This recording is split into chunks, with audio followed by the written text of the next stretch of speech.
E a família, como vai? No capítulo 15, o terceiro tema que aparece entre as questões abertas é o acompanhamento de situações matrimoniais difíceis. O instrumento de trabalho do Sínodo para a Família, que o Papa Francisco convocou há alguns anos, afirma que, com grande misericórdia, a Igreja é chamada a encontrar formas de companhia, com as quais apoiar estes seus filhos num percurso de reconciliação. Com compreensão e paciência, é importante explicar que a impossibilidade de acessar aos sacramentos não significa ser excluídos da vida cristã e da relação com Deus. Para nos ajudar sobre esta temática, eu recebo hoje dois casais. Bárbara Toledo e Sávio Bittencourt é o casal coordenador nacional do setor Casos Especiais da Pastoral Familiar. Quero acolher vocês com muita satisfação aqui no programa Igreja Sinodal. Sejam bem-vindos, Bárbara e Sávio. Satisfação é toda nossa, num tema tão importante, porque quando o discurso sinodal fala nessas relações matrimoniais difíceis, não está falando só das relações internas de um matrimônio comum, porque todo matrimônio é desafiante, toda relação humana tem os seus desafios grandes que nós passamos no dia a dia. Mas naquelas situações em que as pessoas se encontram numa situação de irregularidade, entre aspas, perante a igreja, porque não vivem a realidade matrimonial que tiveram no passado. E são situações que nós temos que acolher, discernir a melhor forma de fazê-lo, e tem sido um grande desafio, mas também tem sido prazeroso, porque é um reencontro dessas pessoas com a Igreja de Cristo, e nós não somos a alfândega da graça, nós precisamos acolher as pessoas que precisam de misericórdia. Amém. Uma alegria estar aqui com vocês para debater esse tema. Obrigado. E eu acolho também, direto de Manaus, Flávia e Afrânio Soares, que são agentes da Pastoral Familiar na Arquidiocese de Manaus. Também, com muita alegria, sejam bem-vindos. Olá, tudo bem? Saudações, Túlio, saudações fraterníssimas ao meu querido Sávio e à Bárbara também. É um prazer muito grande poder estar aqui e conversar com todos os internautas que nos assistem, espectadores em geral, sobre temas tão relevantes. Tão atuais. Realmente uma grande satisfação, gente. Obrigado.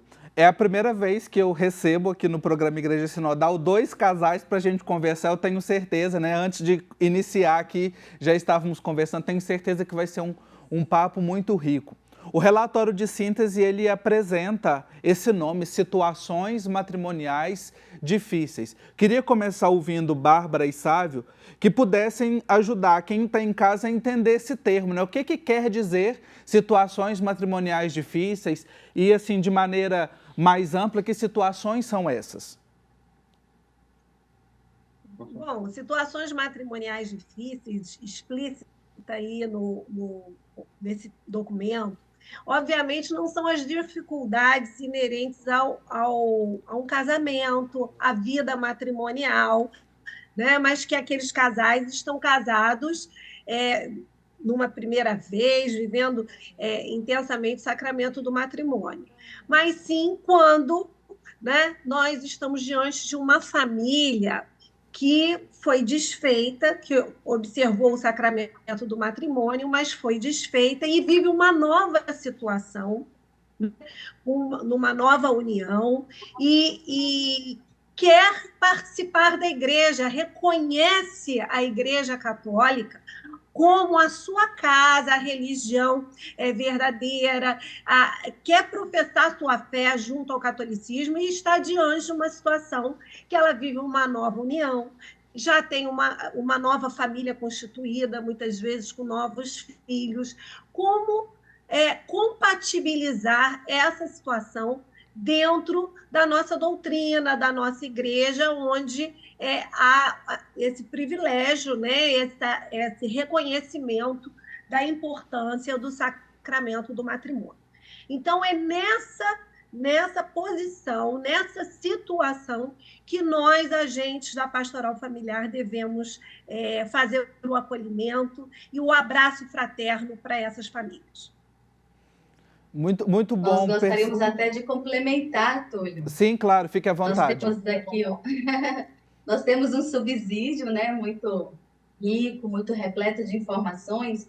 E aqui na página 11 do subsídio, nós temos inclusive um detalhamento desses tipos de situações matrimoniais difíceis, como matrimônios mistos, entre católicos e cônjuges de outras religiões, situações irregulares civis e religiosas, que são matrimônios à experiência, casais divorciados em nova união, que foi que a Bárbara falou, uniões livres de fato, casados só no civil, dentre outros. Porque, veja, sabe, colocou muito bem, o relacionamento humano já é difícil.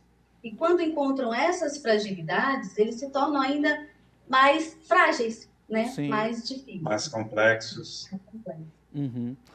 Me parece que nós estamos diante assim, de uma gama bastante complexa de arranjos de constituições familiares, né? Não é só um modelo, mas que são vários e que exigem aí um acompanhamento da igreja, um olhar atento da igreja.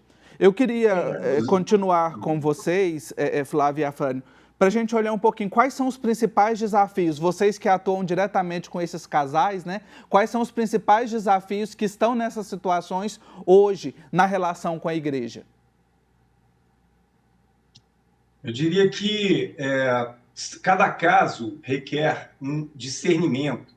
Existem situações atenuantes que podem... Vou dar um exemplo considerando uma nova união, por exemplo. Como avaliar o caso de uma mulher que divorciada, que se divorciou num contexto de violência doméstica, num contexto de agressões verbais, físicas e verbais, e morais também, um assédio moral constante. Isso é considerado um atenuante para o divórcio. Exatamente. Nesse caso, existe um atenuante que justificaria, digamos assim, o divórcio, a saída, a ruptura, e seria considerado teria que ser algo a ser considerado na hora de avaliar esse caso. Por isso que o setor casos especiais ele tem que andar muito em conjunto com o padre, com os bispos, com o clero, porque eles estão nessa linha de frente do discernimento, né? Nós, leigos, não devemos, por exemplo, chegar com alguém que está na fila da comunhão e falar, olha, só porque você é divorciado, você tem que sair da fila da comunhão.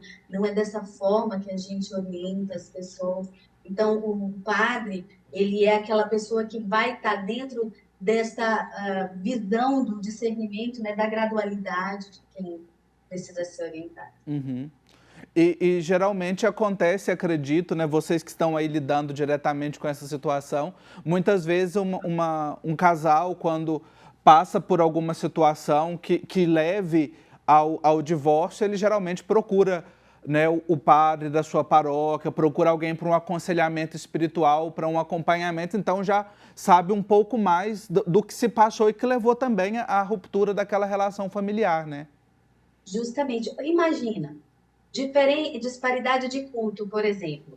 O marido é de uma religião, a mulher de outra, e ambos são divorciados. Então, tudo são realidades que vão dificultando uma harmonia, porque não vão para a mesma igreja, ele já tem os filhos do primeiro casamento, ela tem os filhos também do seu primeiro casamento. Então, assim, tudo são situações matrimoniais que vão dificultar essa harmonia conjugal.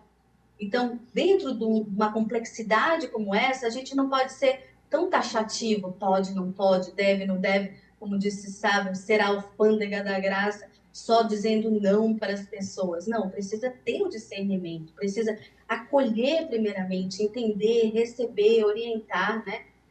Ser sinodal de fato. Sim. Lembrando que tudo isso que a gente está falando aqui faz parte aí do setor casos especiais, que é um setor assim apaixonante, complexo, tanto que teve que eleger algumas prioridades, porque é tão amplo a sua natureza de ser, que foi necessário fazer isso para ter um foco. Isso. Um dos alvos, digamos assim, são os matrimônios difíceis, mas tem muitas outras questões familiares que estão sendo consideradas no serviço do setor casos especiais. Bárbara e Sávio, quero voltar com vocês. Terminei o bloco anterior falando, né, sobre essa dinâmica também dessas configurações. Já entendemos o que são essas situações matrimoniais difíceis e vocês deixaram bastante claro que a posição da igreja é de acolhimento para acompanhar esse processo de discernimento. Mas queria que a gente aprofundasse um pouquinho mais, né? Como é que a igreja pode acolher e acompanhar pastoralmente esses casais que enfrentam situações matrimoniais difíceis? A questão mais delicada é que nada é tão explícito no Evangelho quanto o fato do casamento ser indissolúvel, né? O matrimônio, o sacramento do matrimônio, ele é algo muito forte para os católicos. Isso não é posto em dúvida por nenhum esforço de acolhimento. Uma coisa é afirmar que o matrimônio e o sacramento do matrimônio geram um vínculo indissolúvel para a Igreja Católica. Isso não está em risco, isso não está posto em discussão. É muito importante a gente fazer essa ressalva, porque às vezes as pessoas confundem o acolhimento das pessoas que estão nessas situações difíceis e elas precisam ser acolhidas, porque Jesus nunca colocou óbice para acolhimento de nenhuma pessoa, né? Ele falou com a samaritana que tinha 5 maridos, segundo ele, né? Então, e ela sai ali tendo a revelação de Deus, né? A revelação que ele era o Filho de Deus, que ele era o Messias. Então, a aproximação de Deus não pode ser tolhida para nenhuma pessoa. Isso não coloca nenhum dogma em risco. Mas a Bárbara vai mostrar uma forma de acolhimento que é um itinerário, é um caminho que se faz. É o Bom Pastor, que é justamente o material elaborado pela Pastoral Familiar, setor Casos Especiais, até na gestão do casal Afrânio e Flávia, para fazer esse acolhimento dos casais de nova união, que vivem essas situações matrimoniais difíceis e querem participar da nossa igreja. E esse material, Bom Pastor, é justamente um trabalho de preparar os agentes da pastoral familiar para fazer essa acolhida. E a palavra de ordem é acolhida e escuta ativa. Nós temos que escutar mais, procurar saber a história de vida, a história de dor dessas famílias que estão vivendo essa situação difícil no matrimônio, né? Vivendo uma nova união e querendo participar. E nós vamos poder apresentar a esses casais que vivem essas novas uniões e, portanto, situações difíceis, o rosto da nossa igreja, uma igreja acolhedora, uma igreja que escuta, que não julga e que vai fazer o acompanhamento dessas famílias. Porque, a partir dessa escuta, nós vamos conhecer as histórias, vamos ver se aquele caso, aquela situação pode ser uma situação de nulidade. Nós já tivemos um avanço muito grande, porque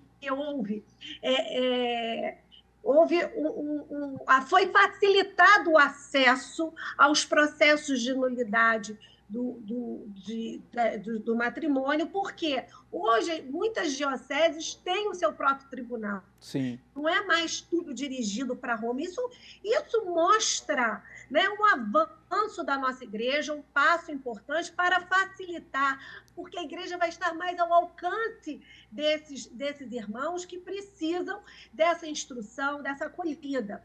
E para aqueles que não estão nesse nicho, né, de casos passíveis de nulidade, a nossa igreja vai poder fazer o acompanhamento e esse discernimento que a Flávia colocou ali, que é tão importante, porque é justamente o momento para avaliação de como será feita a integração plena desse casal na nossa igreja.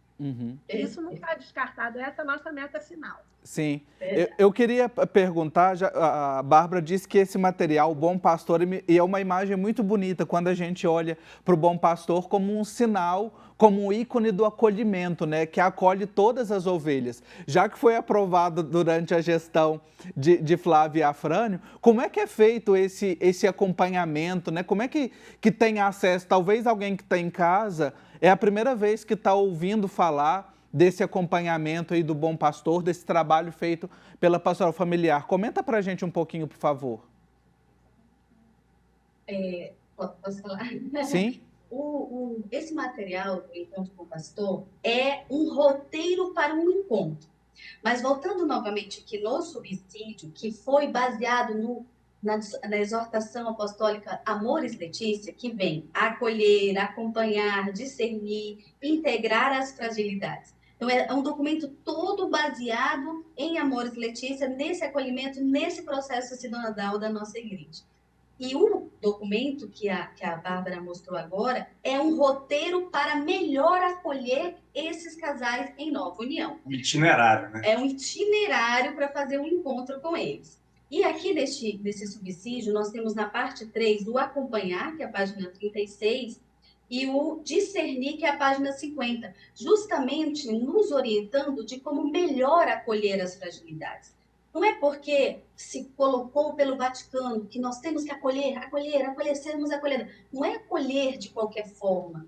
Não é, vem, bota para o dízimo, bota para não sei onde, bota para trabalhar. Não. Primeiro nós temos que, de fato, escutá-lo, conhecê-lo, que é o acolher.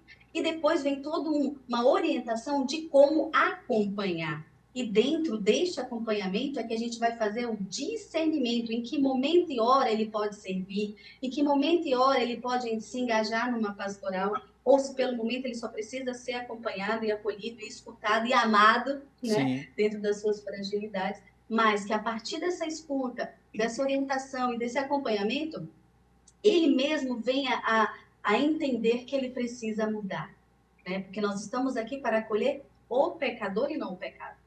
E da medida que o pecador se sente mais acolhido por nossa igreja, provavelmente ele buscará largar o pecado.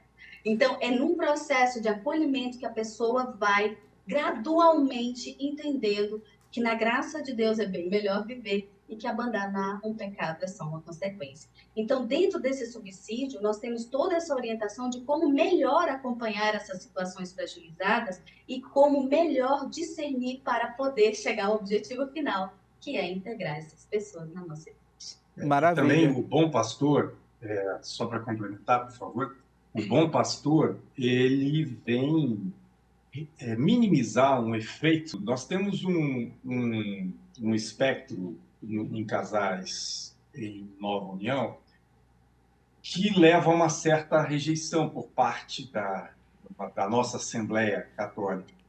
Então, o Encontro Bom Pastor vem tirar essa imagem, minimizar essa imagem, corrigir essas questões, porque as pessoas que estão nessas condições, nós já estivemos nessa condição e eu busquei a nulidade, enfim, isso é uma outra história, mas foi uma experiência vivida. E temos que combater essa crítica de que a gente não quer a pessoa que está uma nova união, que é divorciada junto conosco nas caminhadas. Não é isso. Não existe uma situação, um apartheid, e sim, todos esses casais podem e devem exercer funções dentro da estrutura orgânica da igreja. E o Encontro Bom Pastor serve para isso também, além de outras coisas. E é um subsídio que foi um itinerário que foi construído, assim como também o guia de implantação, que a Flávia mostrou, foi construído pelo Brasil inteiro também. Tá? Ele foi, voltou. Meu querido casal, Bárbara e o Sábio, tem contribuições também aí relevantíssimas. A gente já está chegando no fim aqui do programa e eu não posso terminar sem fazer uma pergunta para a Bárbara e o Sávio, que é como é que as pessoas podem acessar um casal que está em uma situação, né, desses casos que a gente falou, ou a própria comunidade, como é que faz? Procurar a pastoral familiar, procurar o pároco? Comenta um pouquinho para a gente, por favor. Bom, a gente sempre tem que respeitar a autoridade eclesiástica, que é o pároco, né? Mas esse material que a Flávia citou e que a Bárbara também citou, estão disponível no portal Vida e Família, da Pastoral Familiar Nacional, e as pessoas podem adquiri-lo. As igrejas podem se organizar para receber essas pessoas, para realizar o encontro, mas muito mais do que o encontro, tem uma dinâmica permanente de acolhimento. a pastoral familiar está apta a fazer esse trabalho. Então, se alguém se encontra numa situação que precisa desse apoio, procure o pároco da sua paróquia, da sua cidade, e também a pastoral familiar da sua igreja, para que esse acolhimento seja feito. Hoje, nós temos representantes e coordenadores dos casos em todas as dioceses, e há uma ramificação muito grande da pastoral, ela tem capilaridade e sempre disposta a acolher. E ainda que não haja assim, um grupo preparado para fazer esse encontro com o bom pastor e fazer a acolhida nesses moldes, qualquer agente da pastoral familiar tem que ter como premissa o acolhimento. E o acolhimento das pessoas, não é só de casais. Então, ele tem que ter um espaço dentro da sua igreja, utilizando o Hora da Família, o Hora da Vida, agora existe o Hora da Palavra, para promover um encontro mensal para pessoas da igreja, que queiram frequentar a igreja. E ali ele vai poder levantar pessoas que são viúvas, que estão sós, né? Pessoas que sofreram perdas de filhos, e casais que vivem uma situação irregular, justamente para eles poderem falar, ter um espaço de falar. Eu estou sendo acolhido. E, a partir daí, dá essa oportunidade para as pessoas se colocarem e também recorrerem a essa participação na igreja. E, assim, de certa forma, nós vamos fazendo um acompanhamento até podermos estruturar esse serviço já para atender uma gama maior de casais. Então, não tem desculpa. Né? Perfil da pastoral familiar, do agente da pastoral, essa acolhida, essa escuta, e ele pode utilizar tantos recursos disponíveis pela nossa igreja, pelo setor da pastoral familiar, e que estão disponíveis nesse portal Vida e Família. Ninguém está sozinho. Ninguém está sozinho, e que bom, que alegria, que maravilha poder contar com este serviço, com este acolhimento, para realmente, como Igreja Sinodal, acolhermos a todos, como pede o Papa Francisco. Nosso tempo chegou ao fim, prosa boa, com gente boa, o tempo passa rapidinho. Eu quero agradecer ao casal Flávia e Afrânio pela disponibilidade, desde Manaus, conectados com a gente. Um abraço para vocês, muito obrigado. Obrigado, amém. Um abraço forte. Satisfação. E também um abraço para a Bárbara e o Sávio pela disponibilidade e pelo trabalho que exercem. Muito obrigado. Obrigado pela oportunidade, foi um grande prazer. Com certeza, uma grande alegria conversar com vocês. Isso, olha aí, nós vimos hoje que este passo que o Sínodo está propondo, já há uma realidade concreta, um trabalho aqui no Brasil para integrar, para fazer realmente acontecer esta igreja sinodal em missão. Próxima semana a gente continua refletindo sobre discernimento eclesial e questões abertas. Eu espero por você. Até lá. Tchau, tchau.